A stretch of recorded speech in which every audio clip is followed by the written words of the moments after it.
Bienvenidos a la presentación editorial del libro La autonomía universitaria en la coyuntura actual. Texto coordinado por el maestro Felipe Martínez Rizo, quien propone a través de una serie de ensayos una reflexión profunda sobre la autonomía de las instituciones públicas de educación superior.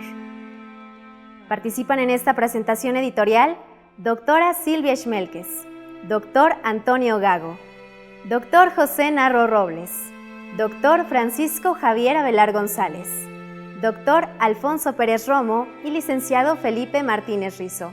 Damos inicio.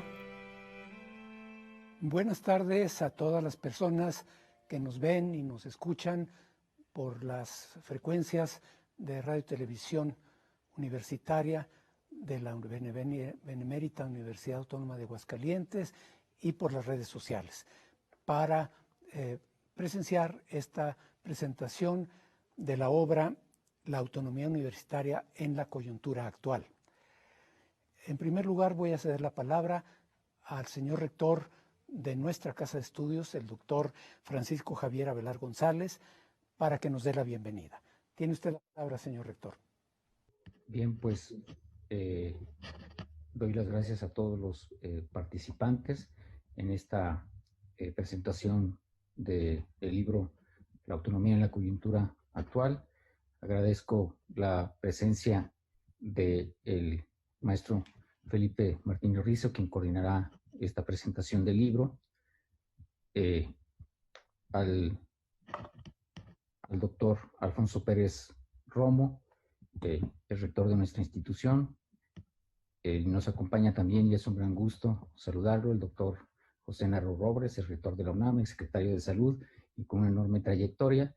Y nos acompañará también en video el maestro Gago y la doctora Silvia. Agradezco sobre todo la presencia de todos los que nos escuchan y están interesados en este importantísimo tema. Muchas gracias y cedo la palabra al doctor Martínez Rizo. Bien, pues en primer lugar voy a presentar brevemente a los participantes en esta ceremonia. En primer lugar, ya mencioné al doctor Francisco Javier Avelar González, rector de nuestra Benemérita Universidad Autónoma de Aguascalientes. Él es ingeniero bioquímico por nuestra misma Casa de Estudios, con maestría y doctorado en ciencias por el CINVESTAB. Es profesor de tiempo completo de nuestra institución desde 1988, donde ha sido jefe de departamento, director general de investigación, secretario general y actualmente nuestro rector. Es investigador nacional nivel 1, ha recibido el Premio Aguascalientes al Desarrollo Científico y Tecnológico y el Premio Estatal al Mérito Ambiental y un doctorado honoris causa por la Universidad Dominicana. Nuestro querido amigo, el doctor Alfonso Pérez Romo, es médico especialista en pediatría por la UNAM. Desde 1950 comenzó a dar clases en la institución que precedió a la universidad, el Instituto Autónomo de Ciencias y Tecnología. Luego fue fundador de la Escuela de Medicina y miembro destacado del grupo que impulsó la transformación del instituto en universidad, de la que fue el segundo rector. Después también fue fundador del Instituto Cultural de Aguascalientes, de la licenciatura en Ciencias de Arte y Gestión Cultural de la universidad y ha recibido las palmas académicas del Congreso del Estado y en 2018 la segunda persona que recibió el Premio Aguascalientes del Gobierno del Estado. Bienvenido, doctor. En tercer lugar, mencionaré al doctor José Ramón Narro Robles. Bienvenido, doctor. Él es médico cirujano por la Facultad de Medicina de la UNAM, con un posgrado en Medicina Comunitaria por la Universidad de Birmingham. En la UNAM fue director de la Facultad de Medicina y rector. Y luego, bueno, antes y después ha tenido importantes responsabilidades en el Seguro Social, en los servicios médicos del Distrito Federal, en la Secretaría de Salud y también en la Secretaría de Gobernación.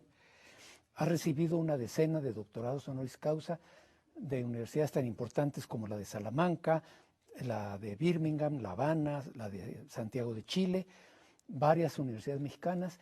Entre ellas tenemos la satisfacción y el orgullo de que haya aceptado la postulación de nuestra Casa de Estudios para darle también el doctorado honoris causa. Enseguida mencionaré a la doctora Silvia Schmelkes, que participará por medio de una grabación. Ella es socióloga con maestría en investigación y desarrollo educativo por la Universidad Iberoamericana, fundadora del área de educación intercultural bilingüe de la Secretaría de Educación Pública. Entre cargos importantes que ha tenido destaca el que fue presidenta de la Junta de Gobierno del Centro de Investigaciones Educativas de la OCDE y recibió la medalla Comenio de la República Checa y la UNESCO.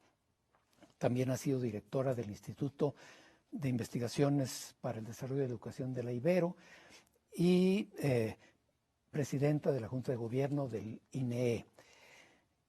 Actualmente es vicerrectora académica de la Iberoamericana y ha recibido doctorados honoris causa de la Universidad de Baja California y de la Concordia de Montreal. Enseguida también nos acompañará por medio de una grabación el maestro Antonio Gago Huguet, que es maestro en Psicología Educativa por la Facultad de Filosofía y Letras de la UNAM, fundador de la Facultad de Psicología de la Universidad Veracruzana, fue jefe del Departamento de Orientación Vocacional en la UNAM al inicio de su trayectoria y ha tenido una serie de responsabilidades de primer orden en la NUYES y en la SEP, que lo hacen uno de los más importantes conocedores de la educación superior mexicana a lo largo de una trayectoria de más de 50 años. Llegó a ser subsecretario de Educación Superior, fundador del Centro Nacional para la Evaluación de la Educación Superior, coordinador del Secretario de Educación y, por último, director general del Consejo para la Evaluación de la Educación Media Superior.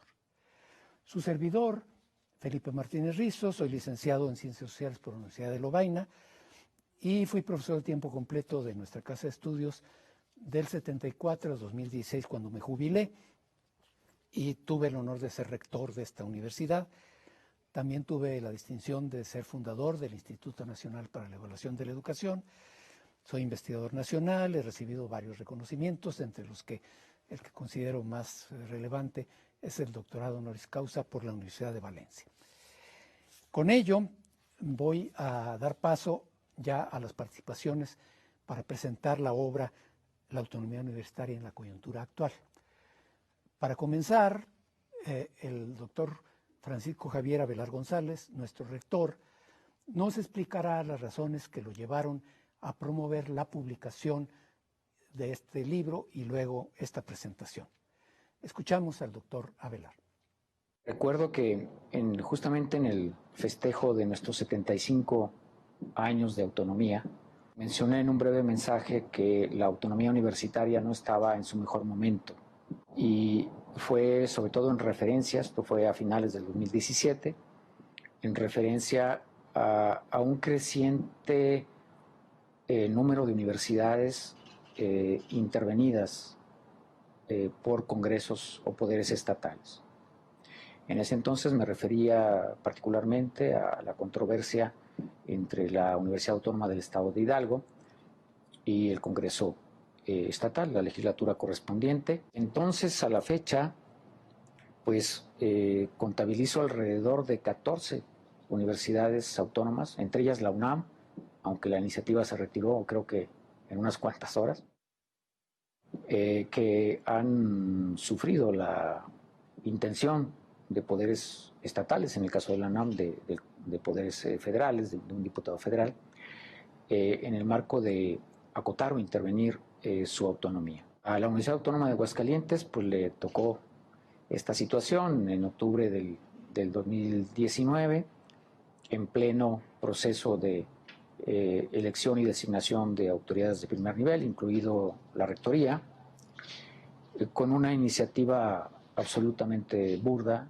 en la cual se proponía básicamente masacrar a la Junta de Gobierno, que renunciara la mayor parte de la Junta, exigir que la mayoría de la Junta fueran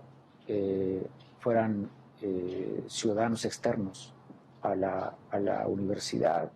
Hablaba también del nombramiento del Contralor Universitario por el Congreso del Estado, entre otras situaciones, y buscaba que esto fuera prácticamente de inmediato, descarrilando completamente el proceso de elección de autoridades. Una situación similar se había vivido a mediados del año del 2019 con la Universidad Autónoma de Baja California Sur, también interviniendo directamente en el proceso por iniciarse en el caso de la Universidad de Baja California Sur para la designación de un nuevo rector. Esto se ha replicado en muchas universidades, las más recientes, pues Nayarit, Colima, y pues hace unas semanas la Universidad de Querétaro, Autónoma de Querétaro. No nos negamos a que las leyes orgánicas sean renovadas, sean modernizadas. De hecho, creo que es un proceso deseable. Lo que no puede ser posible es que sea de una forma absolutamente unilateral y desde la óptica de los intereses coyunturales de grupos de poder en ese momento, en un Congreso estatal. Eso tendría que ser tomando en cuenta los órganos de decisión universitarias y a la comunidad universitaria. Eso claramente indicaba que había que hacer una reflexión muy profunda con respecto al tema de la autonomía universitaria. Hay otros aspectos también. En los últimos años, un número creciente de universidades autónomas estatales entraron en un proceso de crisis financiera, de tal forma que pues con el presupuesto asignado, federal, estatal y propios, no alcanzaban a pagar la nómina. Durante varios años se dieron rescates federales para estas universidades, que hoy llegan a alrededor de 9, 10 universidades. Y esta situación, que es multifactorial, esto dio marco a una crítica a la autonomía, llegando al extremo en algunos sectores políticos relevantes de considerar que la autonomía universitaria conducía inevitablemente a la ineficiencia y a la crisis financiera. O sea que autonomía era sinónimo de desastre financiero, lo cual es absolutamente falso. Hay universidades, muchas universidades, la mayoría, que no están en esta situación, y yo insisto que había que analizar la situación concreta de cada universidad y las causas de por qué están en esa situación. Luego viene el tema de la corrupción, de la estafa maestra, con la cual se relacionó también a las universidades autónomas estatales. Eso es una exageración. Son unas cuantas las que están implicadas en los hechos.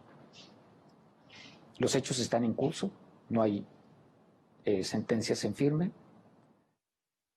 No solamente hubo universidades autónomas, sino universidades no autónomas, universidades estatales y otros organismos estatales, públicos. Igualar autonomía universitaria a corrupción es un absoluto despropósito. Por otro lado, puede que haya habido funcionarios e incluso administraciones que incurrieron en hechos de corrupción. Si es el caso, pues que se aplique la ley con los procedimientos establecidos. Pero eso no significa que las universidades sean corruptas. Curiosamente, en todo este ataque político y en algunos sentidos mediático a la autonomía universitaria, omitió en todos sentidos el inmenso aporte que las universidades autónomas, y en concreto las universidades autónomas estatales, han hecho al desarrollo de la sociedad.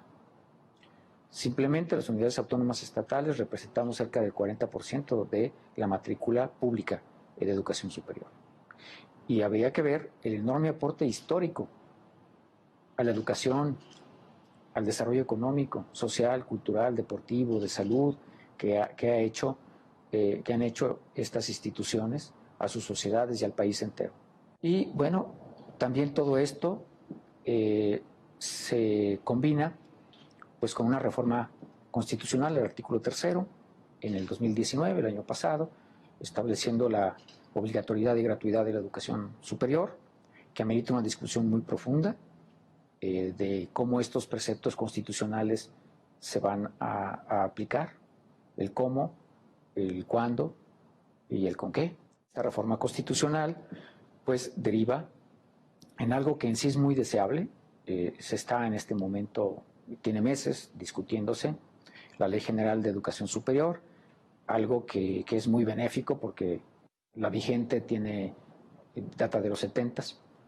Entonces, claro que ocupa una reforma profunda para poner orden y guiar el rumbo del país en materia de educación superior. Entonces, absolutamente bienvenida esta ley que tiene que armonizar el interés profundo del país en materia de educación y de educación superior con la reciente reforma constitucional. Este libro surgió de todo este contexto en el que pues consideramos aquí en la Universidad Autónoma de Aguascalientes que era imprescindible impulsar una obra editorial que analizara profundamente todas las aristas de esta problemática. La autonomía universitaria, como todo concepto complejo, no es unívoco, no es único, tiene diferentes aristas, tiene diferentes interpretaciones. Tan es así que ha derivado en resoluciones de la Suprema Corte de Justicia de la Nación en los últimos años, y que era imprescindible en todo en esta coyuntura, como su nombre lo indica, que especialistas de todo el país, no es un libro doméstico, no es un libro de la Autónoma de Aguascalientes, lleva el sello de nuestra universidad, pero son más de 20 autores especialistas, todos ellos en su campo. También hay autores con una enorme experiencia en el servicio público, rectores de la UNAM, rectores actuales, especialistas en Derecho Constitucional, la jefa del jurídico de la NUYES. La idea es que fuera un libro no condescendiente con la autonomía universitaria. Un libro que fuera crítico, analítico, reflexivo. De hecho, es un libro autocrítico. Las posiciones no son coincidentes en todos los casos. Hay opiniones divergentes, que es lo más rico del libro, y el análisis desde muy diversas aristas y ópticas de la autonomía universitaria. Busca, sí, defender la autonomía universitaria como un principio fundamental, no solamente para las universidades que gozan de este beneficio constitucional garantizado en el artículo 3, fracción séptima, sino como un garante de la sociedad misma, porque es la autonomía universitaria la que permite la libertad de cátedra, la libertad de investigación, la libertad de opinión, de crítica, de reflexión social, política, de cualquier tipo. Sin esa libertad, las universidades serían marionetas de los intereses coyunturales locales o nacionales. Entonces, la autonomía universitaria es un valor social indispensable para el desarrollo democrático de nuestro país. En esa pequeña reflexión que mencioné al inicio del 75 aniversario de nuestra autonomía, comenté que la autonomía universitaria era el último reducto de una voz reflexiva y crítica, especialmente en momentos complejos. Y es ese valor universitario el que queremos defender. Pero no lo defendemos a toda costa. Creo que hay muchas áreas de oportunidad que debemos aquilatar, y ese es uno de los aportes del libro, pero sí hay áreas de oportunidad que atender. Los hechos de corrupción, pues por supuesto que hay que atenderlos. Los problemas estructurales de algunas universidades hay que atenderlas y ponerles remedio de raíz. Creo que también, y el libro lo deja muy claro, hay una área de oportunidad muy grande para las universidades autónomas en materia de mucha mayor pertinencia y compromiso social. Y no solamente con la educación superior, sino con toda la educación del país y con las problemáticas principales de nuestra sociedad. Después de escuchar las palabras del doctor Avelar, como coordinador de la obra, voy a presentar a ustedes su estructura, su organización, para que tengamos una idea panorámica de la obra. En primer lugar, el título. De los dos elementos que lo componen, el primero, la autonomía universitaria, no me extenderé, puesto que de eso se trata toda la obra. Obviamente se refiere a esta prerrogativa que algunas instituciones de educación superior tenemos, de gobernarnos a nosotros mismos, etc. Me extiendo un poquito más en el segundo elemento, la coyuntura actual. ¿A qué me refiero?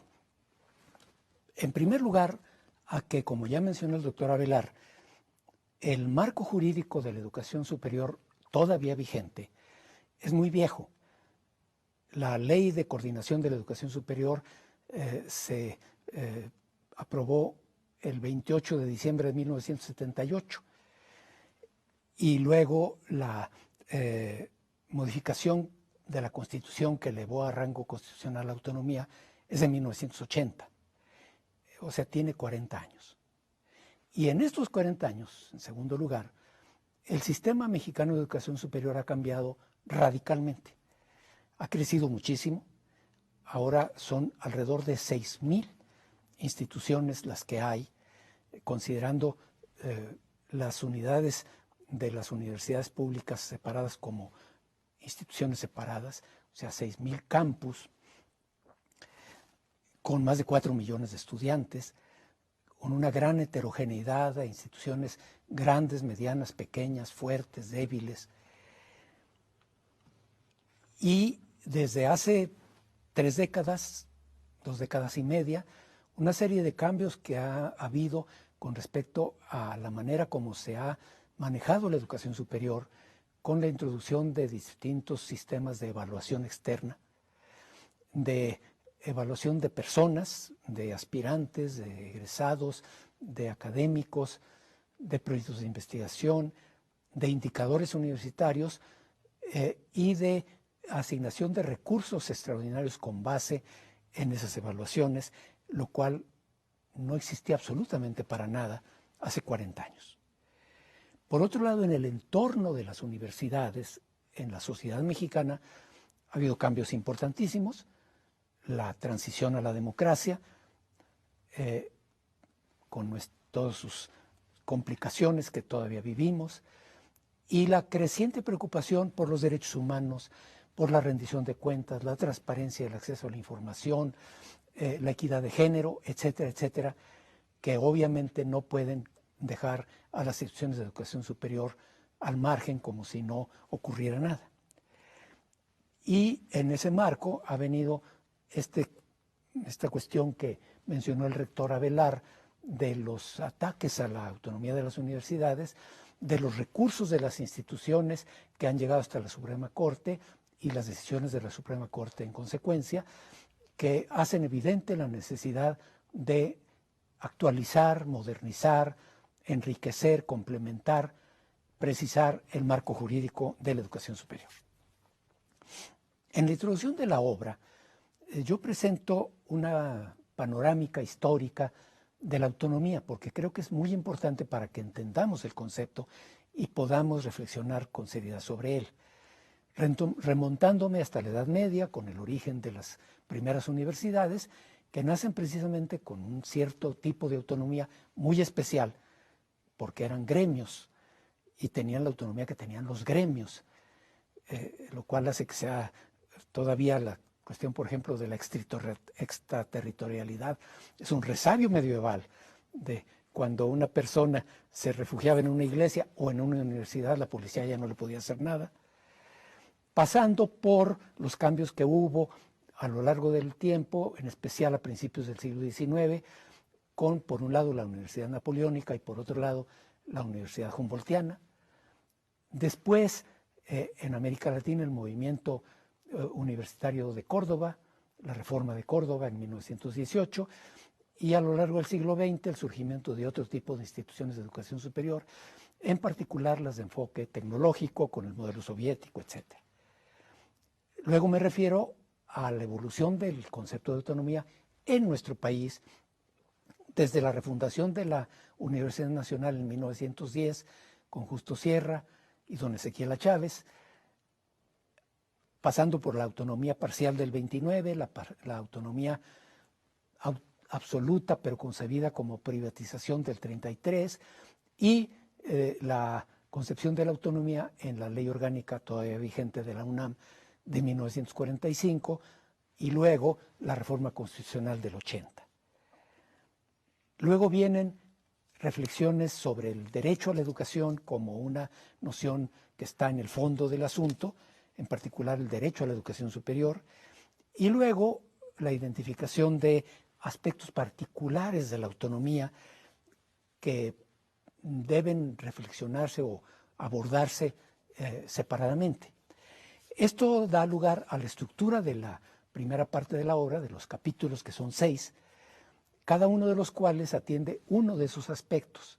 El primer capítulo sobre la autonomía académica, a cargo del doctor Hugo Casanova Cardiel, del Instituto de Investigaciones sobre Educación y Universidad de la UNAM. El segundo sobre autonomía y estudiantes, del doctor Adrián de Garay, de la Autónoma de Azcapotzalco, Metropolitana de Azcapotzalco. El tercero sobre autonomía y obligaciones legales generales, a cargo del doctor Carlos Payán, ex rector de Azcapotzalco. El cuarto sobre autonomía y administración de los recursos del patrimonio, a cargo de otro rector de la UAM Azcapotzalco, el doctor Romualdo López Zárate. El penúltimo sobre autonomía y gobierno institucional, a cargo del doctor Adrián Acosta Silva de la Universidad de Guadalajara. Y el último de autonomía de y para quién, alcance y condiciones, a cargo del doctor Fernando Serrano Migallón, destacado jurista de la Universidad Nacional.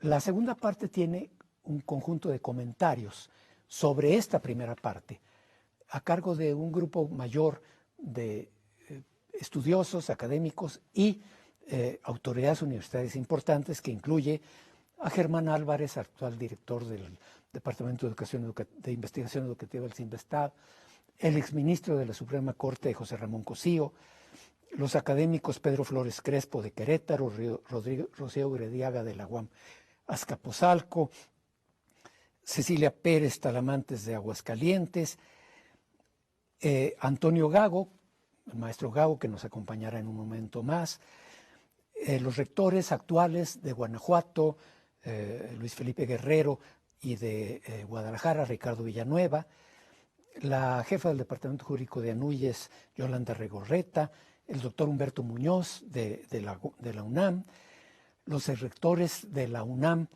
José Narro y José Sarucán, el doctor Pérez Romo, ex rector de nuestra universidad, y la doctora Smelkes, actual vicerrectora académica de la Ibero. El resultado es una obra de 354 páginas densas, en la que en la conclusión yo me permito señalar que es obvia la necesidad de mejorar el marco jurídico de las universidades, pero que es importante que tengamos un marco jurídico mejor, que sustente un sistema de educación superior muy rico, muy dinámico, muy académico, pero que ninguna estructura soluciona mágicamente los problemas. Toda solución de un problema implica elementos estructurales y elementos personales. Sin estructuras adecuadas, los esfuerzos de las personas se ven obstaculizados y muchas veces totalmente frenados. Pero sin el compromiso de las personas, la mejor estructura no funciona.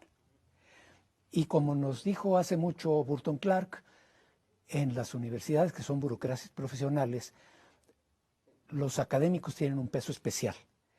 Por eso no dudo en afirmar que el elemento clave para la construcción de una educación superior excelente es la consolidación de cuerpos académicos maduros, comprometidos con la alta misión de la universidad. Por eso termino diciendo que todos los que contribuimos a esta obra esperamos que aporte algo en dos sentidos. Por una parte, para que quienes aprobarán la nueva Ley General de Educación Superior, los legisladores, lo hagan considerando la complejidad de los diversos ángulos de la autonomía, para que definan un marco que realmente ayude a las universidades y a las instituciones de educación superior a cumplir mejor con su misión. Pero por otro lado, a los académicos de nuestras instituciones, para que reconozcan que sin su compromiso, el mejor marco jurídico no conseguirá que en nuestras casas de estudio prevalezcan los valores de calidad, equidad e inclusión. Este es el contenido de la obra que acabo de mencionarles, y con ello doy pie a la entrada de los comentarios que nos harán En primer lugar, el ex rector de la UNAM, doctor Narro. Tiene usted la palabra, doctor Narro, bienvenido y lo escuchamos con atención. Muchísimas gracias, muy buenas tardes tengan todas y todos ustedes.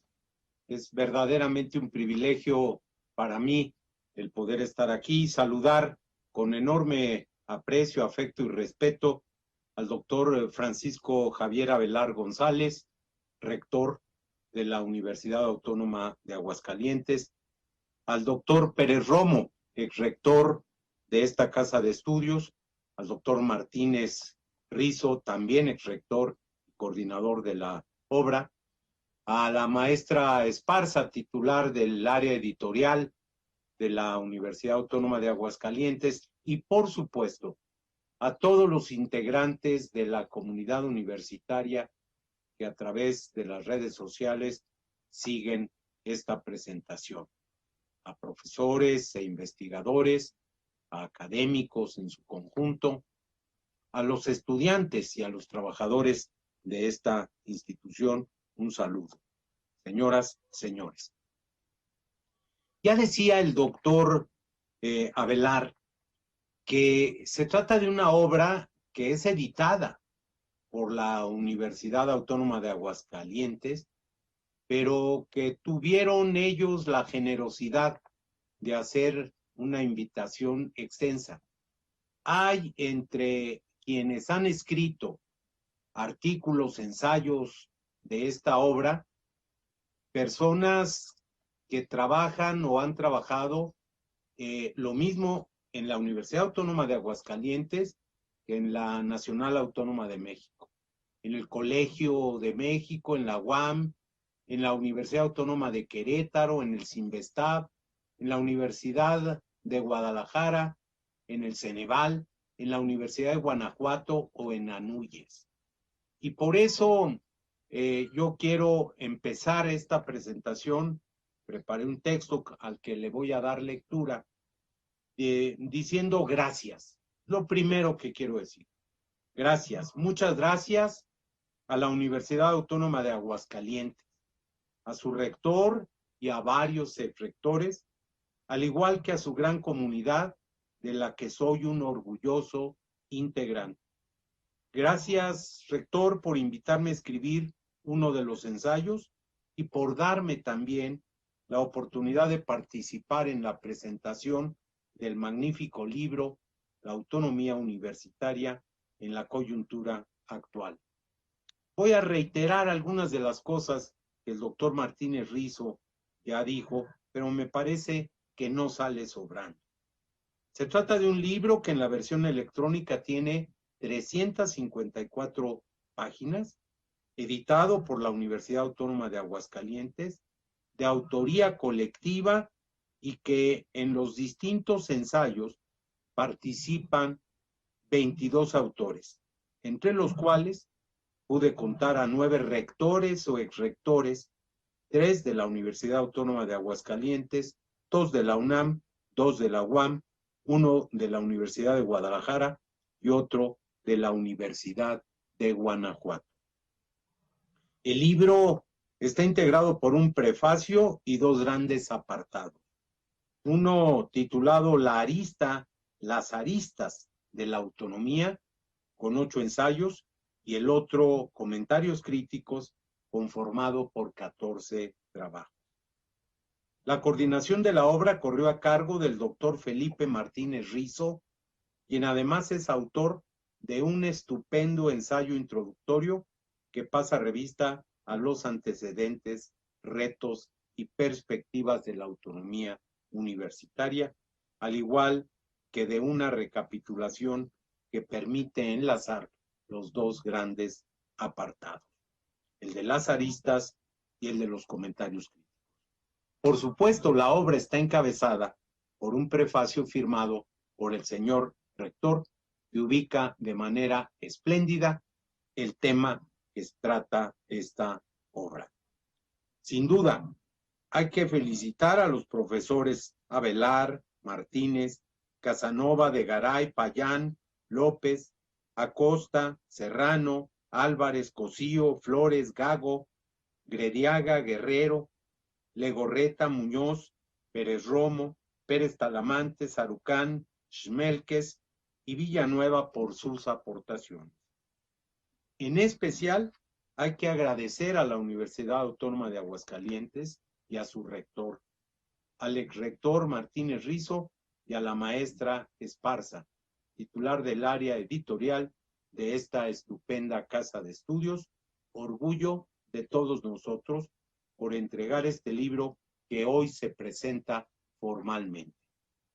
Se trata de una obra que refleja muchos de los valores que se cultivan en nuestras universidades e instituciones de educación superior: la inteligencia, el conocimiento, la experiencia, la pluralidad, la capacidad argumentativa, analítica y de reflexión, al igual que la libertad y el compromiso por la verdad. Si bien es cierto que la gran mayoría de los libros son muy bienvenidos cuando culmina su edición, el que nos ocupa tiene un significado especial. Es oportuno, de calidad por las aportaciones que lo integran, además de tener distintos enfoques que permiten pasar revista a uno de los grandes asuntos de la gran mayoría de las universidades públicas de nuestro país y de la región, su autonomía. En efecto, por sus páginas transitan el saber, la crítica y las propuestas, la historia, la actualidad y el porvenir, lo doctrinario, lo jurídico, lo laboral y lo cotidiano. Ahí, en las páginas del libro, se consideran a los alumnos, los académicos y los trabajadores. Hay espacio para los temas administrativos, presupuestales, de transparencia y rendición de cuentas. No faltan los asuntos y las reflexiones sobre el gobierno de las universidades y sobre los asuntos políticos en los que con frecuencia se ven envuelta. Como tampoco se evaden los alcances, los límites, los riesgos y las acechanzas. Este libro es un ejercicio de pluralidad, de tolerancia y en particular un ejercicio de libertad en favor del libre albedrío. Qué gran satisfacción poder escribir y leer sus páginas. La autonomía universitaria en nuestro país está a poco más de 2 años de cumplir su primer centuria. Su desarrollo ha permitido que muchas otras instituciones e instancias de la vida colectiva transiten por la gran avenida de la libertad.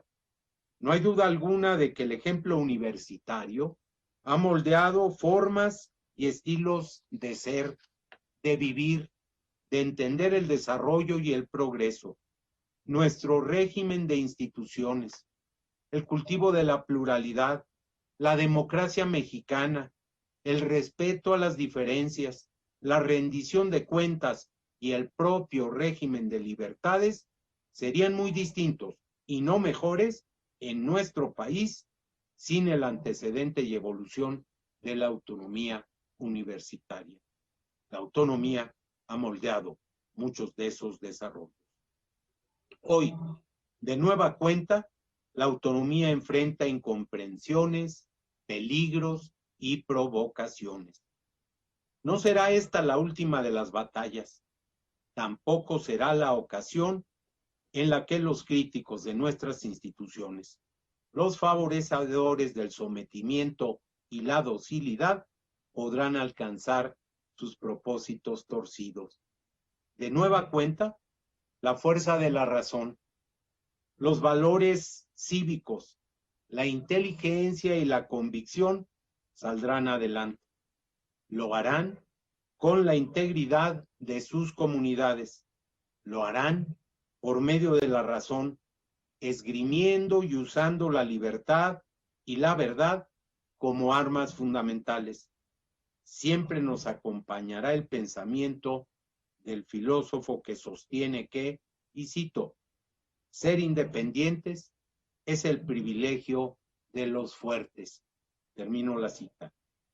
Estamos ciertos que la educación es un bien superior de nuestra especie y que la de nivel universitario, con la autonomía como divisa, propicia la superación personal y colectiva, el fomento de la unidad de lo diverso, la tolerancia, el avance del conocimiento, la divulgación del quehacer institucional y la difusión de la cultura. La obra que se presenta, de gran contenido, orientará a los interesados en la defensa de uno de nuestros principios superlativos. Servirá para fortalecer la argumentación y dará a las comunidades vías de reflexión para mejorar un valor siempre vigente, siempre en vía de superación, siempre presente. Termino mi presentación como inicié, con mi agradecimiento y reconocimiento a la labor realizada. Felicidades al señor rector por la iniciativa. Felicidades al coordinador del libro por uno más de sus logros. Felicidades a los autores por su participación. Estoy seguro que la gran comunidad universitaria de México tiene y encontrará en este libro un motivo de gran satisfacción. Muchas gracias. Muchas gracias, doctor Narro, por sus palabras. Y antes de dar paso a la siguiente intervención, quiero mencionar a la audiencia que el doctor Narro no nos va a poder acompañar en vivo hasta el final del programa, por lo que también en este momento reitero mi agradecimiento por su participación, doctor, y aprovecho para despedirlo. Muchísimas gracias y de nueva cuenta, gracias a esta gran universidad que es la Universidad Autónoma de Aguascalientes. Un orgullo ser uno de ustedes. Buenas tardes. Un abrazo, doctor. Buenas tardes, doctor. Bien, pues entonces vamos ahora a escuchar la grabación en la que el maestro Antonio Gago hace su comentario a la obra. Antes de hacer algunos comentarios y presentar un par de propuestas, quiero saludar y desearles un buen día a todas las personas que están atendiendo esta mesa redonda. Por supuesto, también saludo con gran afecto y respeto al doctor Pérez Romo y al doctor José Narro. Al doctor Felipe Martínez Rizo, coordinador de la mesa redonda, le recomiendo sea enérgico para moderar el ímpetu de los chavales que participamos en ella. No voy a hacerlo, pero podría reducir mi participación en esta mesa haciendo solamente un amistoso mandato. Toda persona implicada en la educación superior de nuestro país debe analizar y promover la reflexión a partir de lo que se presenta en esta obra acerca de la autonomía de las instituciones de educación superior. Tal exigencia es para los legisladores y las autoridades federales y estatales que intervienen en asuntos de la educación superior. Lo mismo para quienes dirigen las instituciones educativas y para quienes son responsables de la docencia, la investigación y la difusión de la cultura. Quienes son estudiantes en dichas instituciones tendrán mayores beneficios, pues tal vez sea su primera oportunidad de entender el concepto de la autonomía de las instituciones de educación superior. La obra que hoy se presenta ofrece amplia y útil información, pero su mayor riqueza radica en la forma en la que estimula el análisis y la reflexión acerca de las acerca de las relaciones entre las instituciones autónomas y las autoridades gubernamentales. Esto es muy relevante hoy en día, pues el presidente de la República muestra clara tendencia al autoritarismo. La autonomía de las instituciones de educación superior es un precepto constitucional que debe enriquecerse y precisarse mejor, aprovechando la iniciativa recientemente presentada para aprobar una nueva Ley General de Educación Superior. Por supuesto, deben mantenerse las facultades y responsabilidades que se otorgan a las instituciones autónomas mediante la fracción séptima del artículo 3 constitucional, que son las siguientes: gobernarse a sí mismas, realizar los fines de educar, investigar y difundir la cultura, respetando la libertad de cátedra e investigación y el libre examen y discusión de las ideas. Determinar sus planes y programas es otra de las facultades.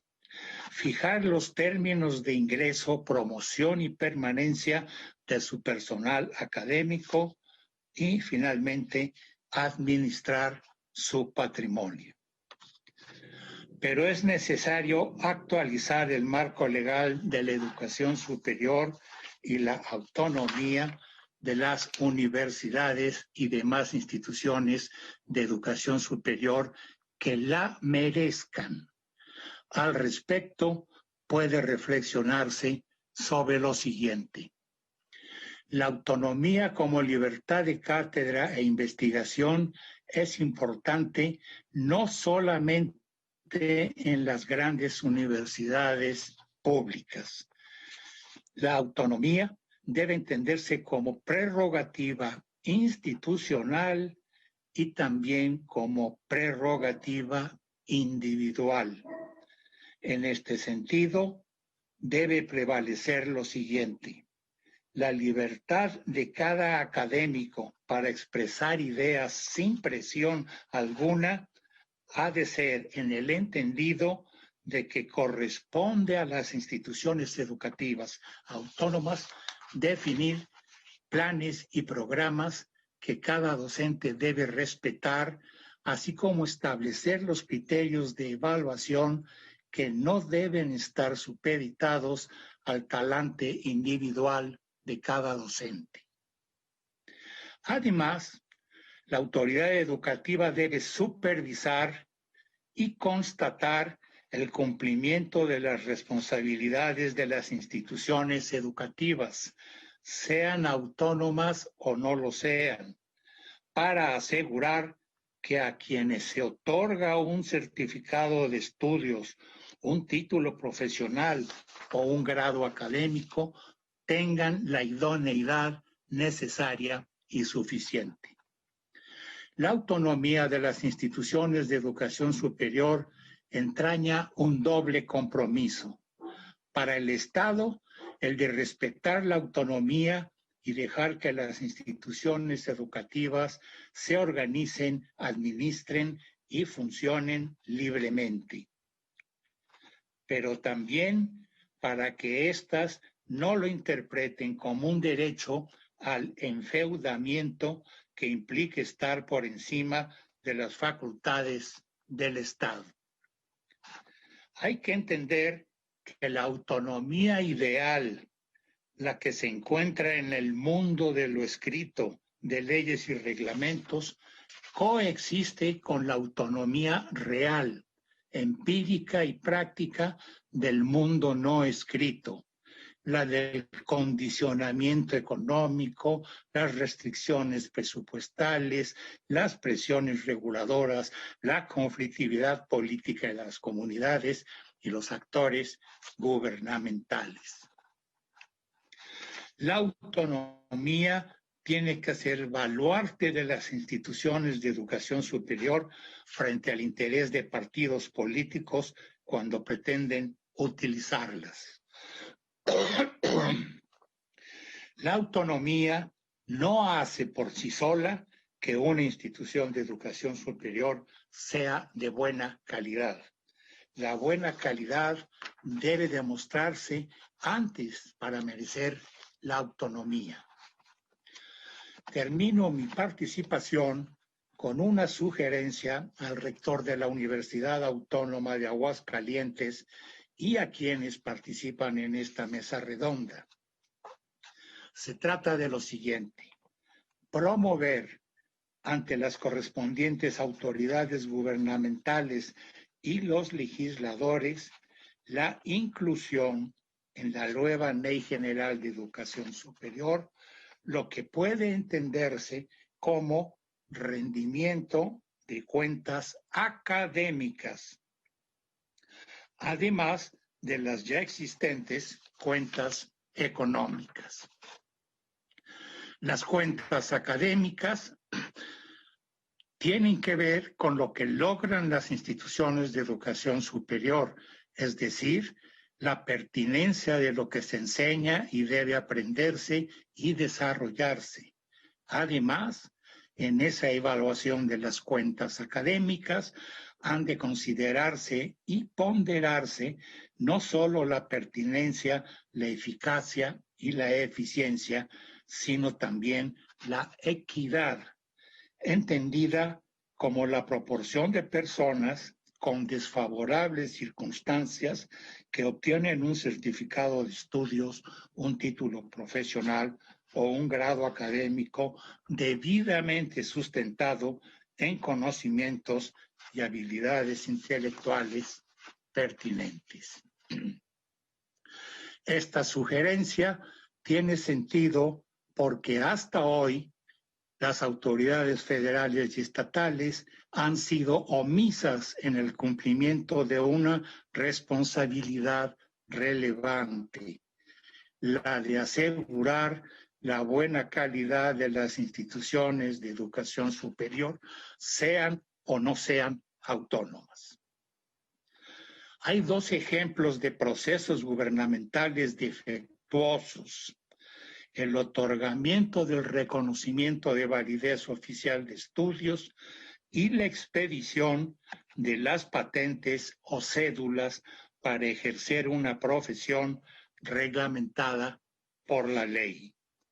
Estos procesos actualmente no se sustentan en una evaluación de saberes y habilidades y ninguno está sujeto a refrendos y convalidaciones periódicas. Concluyo con una promesa. Seguiré siendo optimista. Seguiré creyendo que algún día, aunque yo no lo vea, las autoridades educativas cumplirán con estas responsabilidades. Responsabilidades que de ninguna forma vulneran la autonomía de las instituciones que gozan de esta distinción. Alguien dijo que pueden morir los soñadores, pero los sueños permanecen. Agradezco su atención. Agradecemos al maestro Gago su reflexión, que nos muestra la experiencia que tiene, su profundo conocimiento del sistema, y nos llama la atención sobre aspectos fundamentales del tema general de la autonomía. Vamos ahora a escuchar en vivo a nuestro querido amigo, el doctor Alfonso Pérez Romo. Tiene la palabra, doctor. Muchas gracias, Felipe.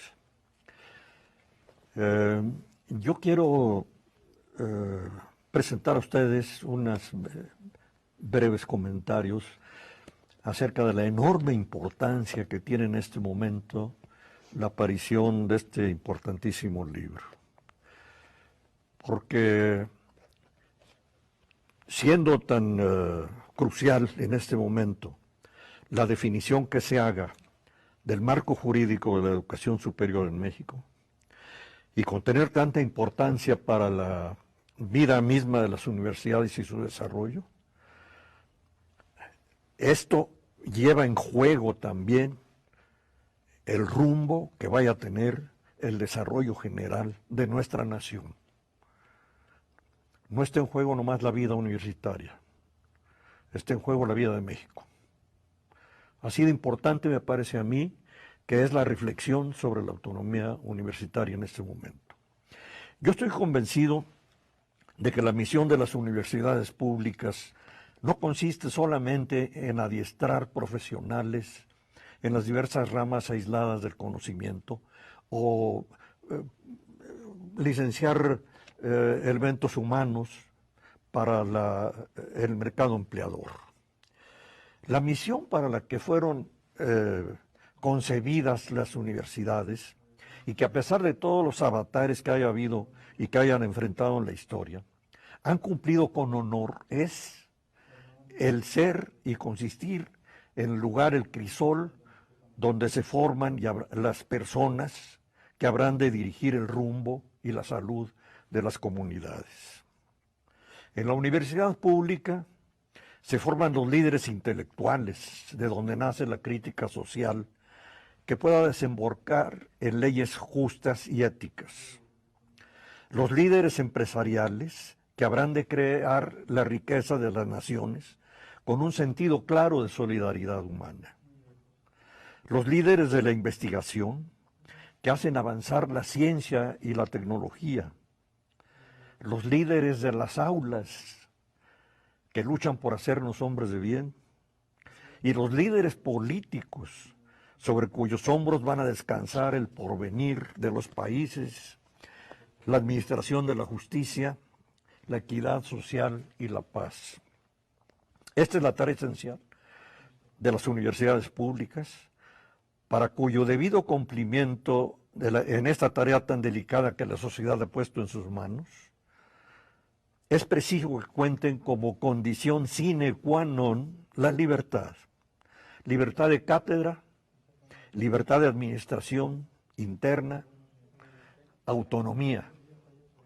Por eso, este libro que hoy sale a la luz en un momento crucial de nuestra vida política y cultural, resulta una fuente imprescindible de inspiración y reflexión crítica para defender con claridad y redefinir de una vez por todas el concepto de autonomía universitaria que pueda garantizar a la educación superior pública de nuestra patria la libertad necesaria para cumplir a fondo con su alta misión. Es momento de definir los alcances y precisar los límites de una autonomía que obliga a todos los actores sociales a respetarla y a no intervenir en su importante tarea. La universidad pública tiene que ser autónoma para que exista la libertad de pensamiento, cuna de las demás libertades humanas. Tiene que ser impecablemente administrada para que pueda dar cuenta de los recursos que la sociedad pone en sus manos. Y tiene que saberse no una isla dentro de su entorno, sino la parte más noble del engranaje social, sujeta al cumplimiento de las leyes generales que nos rigen. Por eso el libro que hoy presentamos contiene las claves para que la universidad, para que la administración pública inteligente cumpla con el cometido a que la obligan no solo la rica tradición de la universidad en general, sino los más limpios principios de la vida democrática y de la justicia.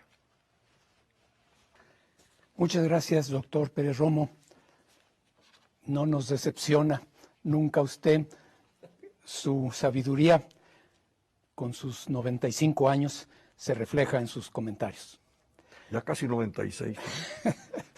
Vamos a escuchar ahora en grabación el comentario de la doctora Silvia Schmelkes. El rector de la Universidad Autónoma de Aguascalientes me hizo el honor de invitarme a escribir un comentario a la primera parte de este libro. Me pareció un proyecto de suma importancia porque las autonomías en general han sido objeto de ataques desde los altos niveles durante esta administración. Y la autonomía universitaria no se ha salvado de este embate. Por otra parte, está en estos momentos en discusión la nueva Ley General de Educación Superior, que vendría a sustituir la que actualmente está vigente, que data de 1978, más de 40 años. En estas circunstancias, reflexionar sobre la autonomía universitaria, su razón de ser, los valores que representa, lo que la autonomía permite, lo que significaría su cancelación, adquiere especial importancia. El grupo de autores que reúne esta obra son conocidos estudiosos de la educación superior en el país, de su historia y de su realidad actual. Sus análisis y reflexiones son de gran valor. La revisión histórica que hace Felipe Martínez Rizo y que enmarca el contenido de este libro es especialmente valiosa. Los trabajos de la primera parte de este libro enfatizan la autonomía entendida en su sentido completo, como libertad académica basada en la razón académica, como el derecho al gobierno propio, como la facultad de decisión sobre quiénes ingresan a la universidad y, en el caso del personal académico, cómo se promueven y en qué condiciones se asegura su permanencia, sobre su estructura interna y sobre el manejo de su patrimonio. Se insiste en la colegialidad de su gobernanza. Se analiza la complejidad de su evolución desde la modernización educativa y el tránsito de una especie de laissez-faire a una realidad de mayor control por la vía de la evaluación del financiamiento condicionado y, más recientemente, de las auditorías externas. Se hace énfasis en las tensiones continuas a las que está sometida la autonomía universitaria, tanto las externas como las internas. Respecto a estas últimas, se hace referencia a los sindicatos universitarios, a las organizaciones estudiantiles e incluso a los grupos de académicos y a la forma como estas fuerzas se convierten en fuentes de poder que ponen presión sobre el gobierno universitario.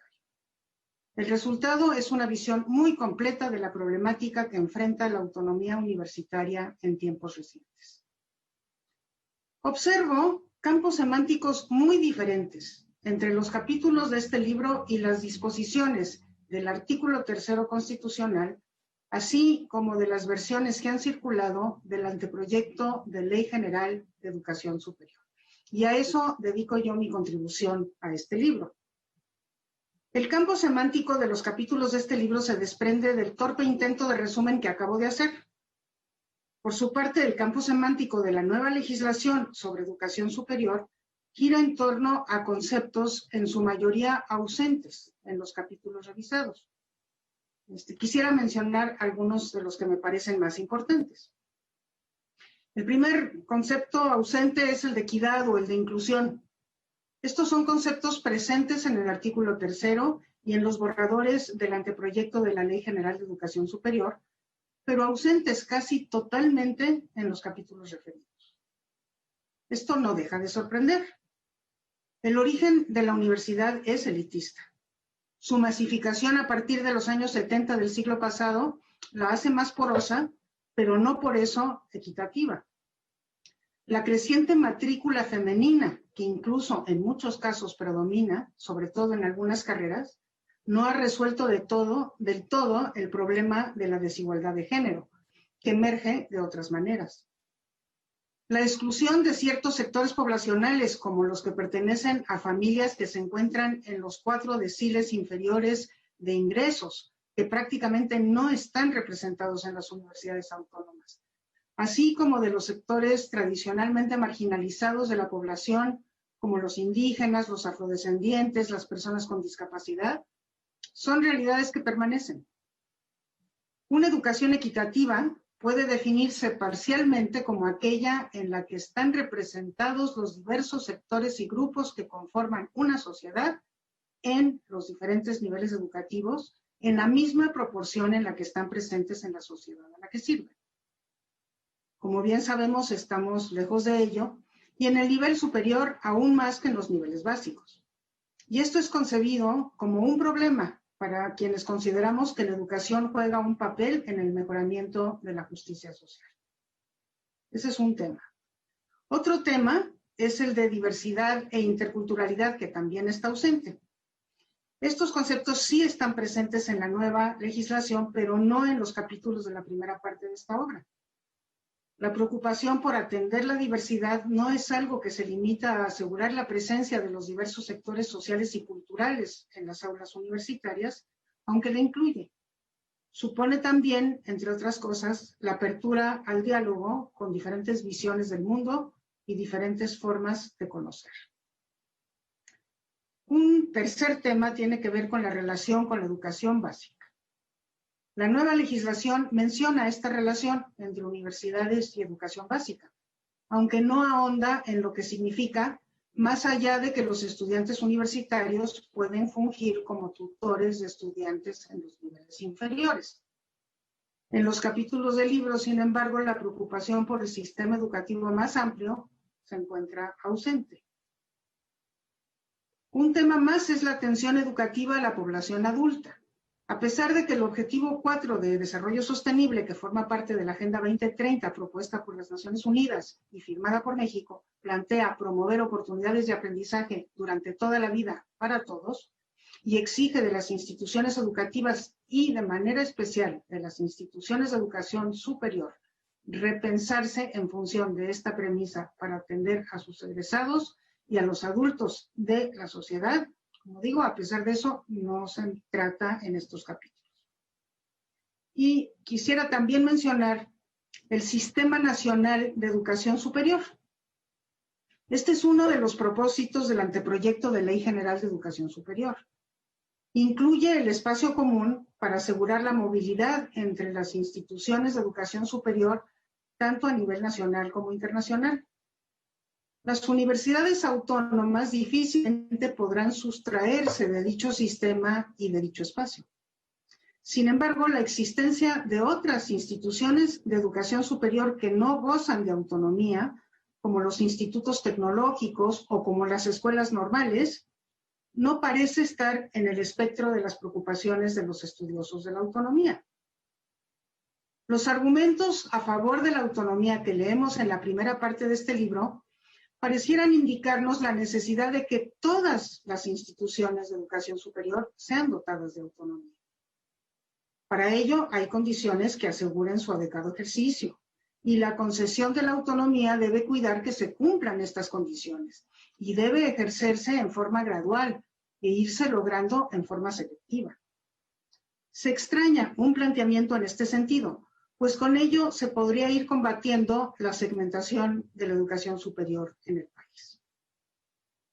Percibo entonces dos discursos diferentes y en algunos casos enfrentados, el de los estudiosos de la autonomía universitaria en México y el del sector educativo del gobierno actual, a juzgar por la legislación ya emitida, por el anteproyecto de Ley General de Educación Superior y por el recién publicado Programa Sectorial de Educación, que se define a sí mismo como uno de inclusión y equidad. Comparto la necesidad de salvaguardar la autonomía de las universidades que ya gozan de ello. Comparto también la preocupación por las crecientes restricciones a su ejercicio que se han venido manifestando desde el inicio del siglo y se han recrudecido en años recientes. Creo necesario aprender de esa experiencia y superar dichas restricciones, resolviendo adecuadamente la tensión entre la libertad de proceder y la necesaria rendición de cuentas del uso del dinero público.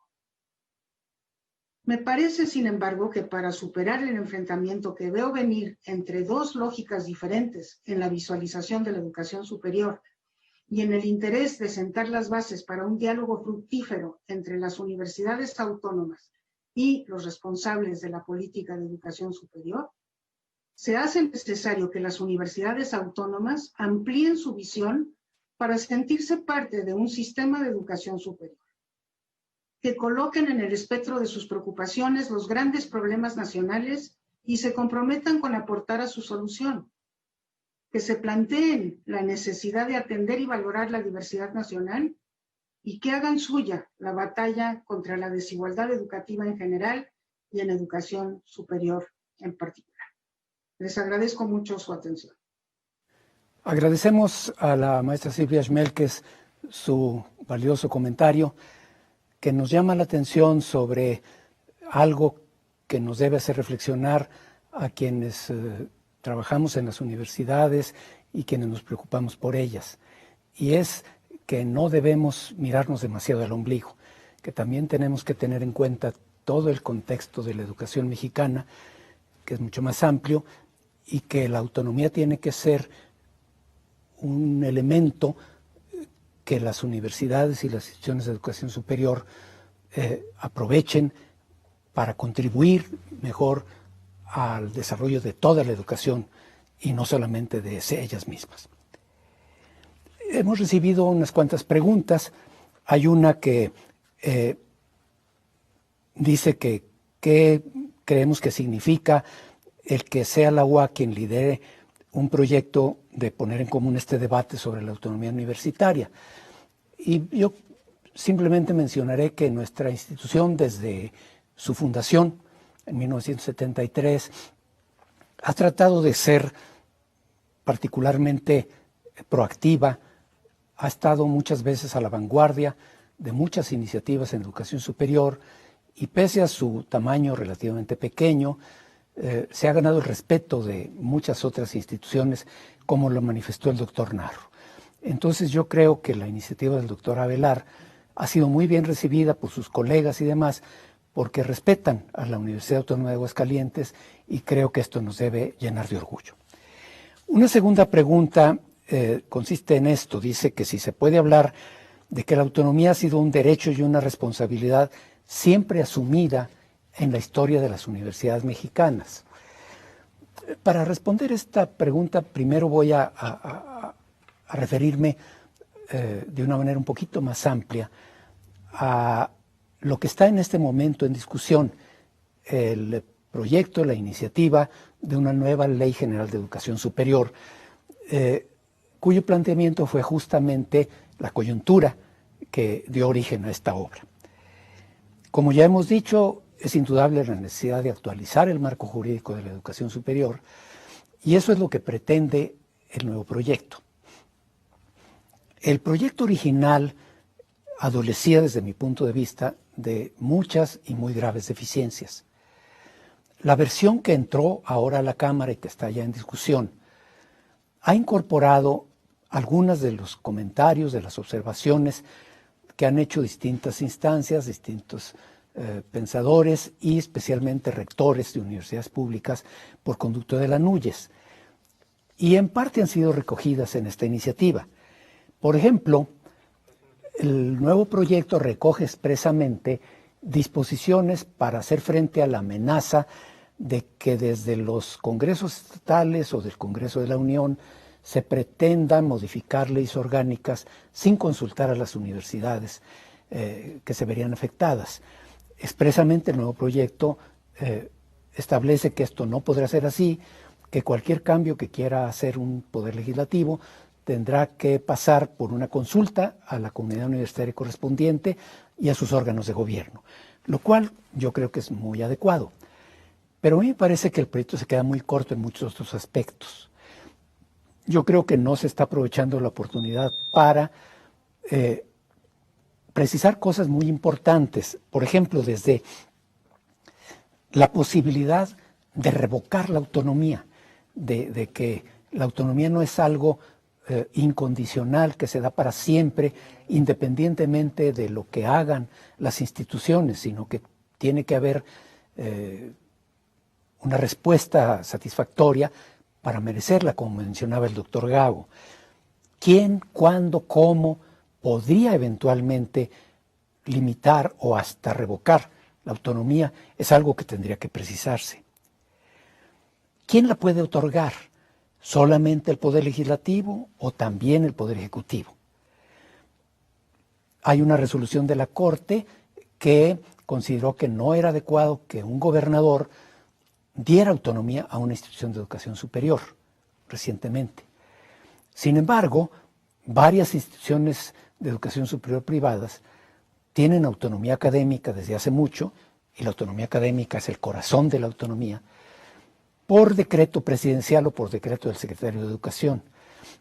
Y la iniciativa de ley actualmente en discusión expresamente dice que esto seguirá siendo así, que las instituciones que tienen esos decretos podrán seguir manejándose con base en ellos. Habría que reflexionar más sobre el asunto. ¿A quién se le puede dar? ¿Solo a universidades públicas? Yo creo que no. Yo creo que la autonomía, de distinta manera, porque creo que es un concepto análogo, no unívoco, tendría que otorgarse a toda institución de educación superior que la merezca, aunque sea de distintas maneras. ¿Por qué los tecnológicos o el Instituto Politécnico no son autónomos y las universidades públicas sí? Me parece que no hay ninguna razón para ello. ¿Y las normales? Tal vez no individualmente, pero como sistema requerirían la autonomía para poder avanzar en la mejora de la formación de los futuros docentes. Y las instituciones privadas, que de hecho ya varias tienen la autonomía académica, ¿cómo podrían recibir esa autonomía? En cuanto a la autonomía académica, el maestro Gago nos hacía reflexionar sobre las deficiencias de la legislación actual sobre REBOES, reconocimiento de validez oficial de estudios, y otorgamiento de cédulas para el ejercicio profesional. Evidentemente está mal. Actualmente cualquier joven que termine una carrera en cualquier institución que tenga REBOE, autónoma o no autónoma, y sin controles de calidad, expide un título, y con ese título automáticamente se obtiene una cédula que habilita para el ejercicio profesional, sin que se garantice de ninguna manera que la persona tiene el nivel de competencia adecuado para ejercer una profesión. Creo que esto evidentemente no es correcto y que la autonomía académica en lo que se refiere a los requisitos de ingreso y de egreso y demás, tiene que ser compatible con la regulación del reconocimiento de validez oficial de estudios y el otorgamiento de cédulas para el ejercicio profesional de una manera más rigurosa.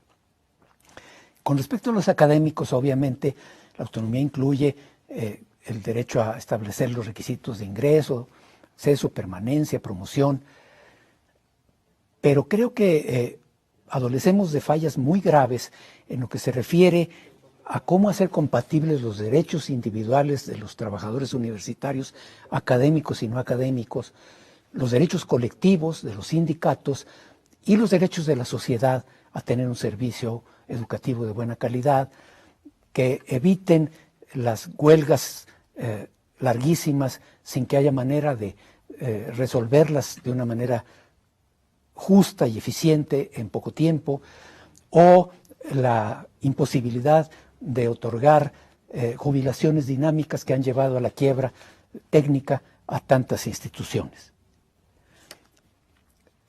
Por lo que se refiere a la autonomía, en lo que se refiere a la gestión de recursos, la iniciativa de ley, con los conceptos no muy bien precisados de obligatoriedad y gratuidad, establece situaciones muy riesgosas para el futuro de las casas de estudio. La iniciativa dice que esto será progresivo y que deberá haber un fondo que permita a las instituciones hacer frente a esta expansión de la matrícula para llegar a la universalización, al cumplimiento de la obligatoriedad y de la gratuidad. Pero esto no es realista. El proyecto de ley sigue estableciendo que no se podrá dar menos del 1% del Producto Interno Bruto a las instituciones de educación superior, y esto no se ha cumplido desde hace décadas y no se va a seguir cumpliendo en muchas más. Hay que reconsiderar esto de una manera mucho más seria y ver cómo se puede compatibilizar la obtención de recursos propios, incluyendo en su caso cuotas razonables, diferenciadas, complementadas por becas para que ningún joven con capacidad y ganas de estudiar pueda hacerlo aunque no tenga recursos, con la obligación solidaria de aportar para la educación de todas las familias que tenemos hijos y que afortunadamente tenemos la posibilidad de contribuir a su educación. No es correcto que se dé educación prácticamente gratuita en las mejores universidades del país y se cobre en las instituciones públicas más modestas como las universidades tecnológicas. Las auditorías externas, se ha discutido ya mucho el tema. La planeación de la educación, se plantea en la nueva ley reactivar lo que eran las comisiones estatales de planeación de la educación superior, pero siguen sin definirse cosas fundamentales. Las comisiones estatales de planeación que se crearon a finales de los 70, nunca funcionaron. ¿Por qué? Porque sus decisiones no pueden obligar a las universidades autónomas porque son autónomas. No pueden obligar a las universidades o a las instituciones federales porque son federales. Y tampoco pueden obligar a las universidades privadas porque son privadas. Entonces solamente pueden obligar a las poquitas instituciones estatales no autónomas. Esto no es lógico. Se tienen que construir verdaderos sistemas estatales de educación superior que integren a las instituciones estatales autónomas, las federales que funcionan en los estados, las estatales no autónomas y las privadas en un verdadero sistema. El gobierno del sistema obviamente tiene que ver con eso, tiene que haber un marco jurídico nacional, pero también marcos jurídicos estatales para que regulen estos sistemas. Y el gobierno institucional, que Adriana Costa discute en el libro, es muy importante y está toda la discusión del peso que pueden y deberían tener los académicos, las autoridades, los estudiantes en las decisiones de todo tipo, en las decisiones académicas y en las decisiones de gestión, de tal manera que corresponda, por un lado, a su peso real y a su conocimiento de los temas y no a la presión política. La pregunta que mencioné en segundo término la voy a tratar de responder con esto último, y es que a veces se quiere ver al pasado como algo ideal, como que las amenazas a la autonomía que estamos viviendo son algo inédito, que en el pasado vivíamos la época dorada de la autonomía sin ninguna presión y que las universidades eran realmente autónomas. Esto no era así. Hasta hace no mucho tiempo, hasta que se hizo el marco jurídico todavía vigente a fines de los 70, la gran mayoría de las instituciones de educación superior, incluyendo a las universidades autónomas estatales, eran muy pequeñas, eran muy débiles, casi no tenían personal académico de tiempo, tenían muy pocos doctores, casi no tenían investigación y casi no tenían posgrado. Y tampoco eran realmente autónomas. Muchas, la mayoría, eran controladas por grupos políticos de derecha, de izquierda o del PRI. Y como me dijo un sabio amigo, el doctor Pérez Romo, la extrema derecha y la extrema izquierda fanatizan a los muchachos. El PRI los prostituye. No eran autónomas realmente nuestras casas de estudio. La Universidad Nacional, por su tamaño y su peso, disfrutaba de un grado considerable de autonomía, pero muchas instituciones no. La consolidación de las universidades y de la educación superior en las pasadas décadas hace que ahora haya muchas instituciones mucho más fuertes que antes, con investigación, con posgrado de calidad, y que ejercen mucho más su autonomía. Pero enfrentan retos, nadie es perfecto, hay abusos, hay excesos, hay amenazas, y todo esto tiene que mejorar. Y para eso se necesitan mejores estructuras que la ley nos podrá dar y también un fuerte compromiso de las comunidades académicas. Con este comentario termino y, doctor, le pido que usted haga un último comentario, por favor. Pues yo solamente un breve comentario, una breve reflexión para terminar. Y es insistir en lo que decía yo antes, en el sentido de que lo que está en juego ahora, en este momento que se estaba a revisar el marco jurídico de la educación superior, no afecta solamente la vida interna de las universidades, va a afectar profundamente la vida de la nación. Necesitamos no perder de vista esta cosa. ¿Por qué? Porque el más alto contenido social de la universidad es la voluntad permanente de trabajar por la justicia y el mejoramiento de los grandes grupos humanos no privilegiados, sin caer en la esclavitud de convertirse en un instrumento de un sistema, de un poder, de una ideología. Porque el día que esto pase, si ocurriera, habrán muerto la capacidad de renovación, la capacidad de crítica y de investigación, y con ello le habremos herido profundamente a la universidad y habremos perdido también la última oportunidad de independencia económica, política y científica, y de vivir en libertad y encontrar la auténtica paz y la justicia.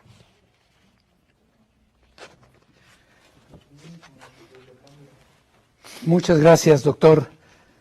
Y con esto pues damos por terminada esta presentación del libro La autonomía universitaria en la coyuntura actual.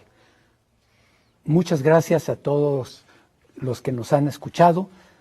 Esperamos, como digo, que el libro sea leído por muchas personas, que lo lean quienes van a tener en sus manos las decisiones que vienen sobre una nueva ley de educación superior, y que con una nueva ley, con un mejor marco jurídico, nuestras casas de estudio puedan seguir haciendo las aportaciones fundamentales que tenemos obligación de hacer a la sociedad mexicana, como nos acaba de recordar el doctor Perro. Muchas gracias a todos y que tengan buenas tardes. Agradecemos su participación en esta presentación editorial, en la conmemoración del Día de la Autonomía Universitaria. Hasta luego.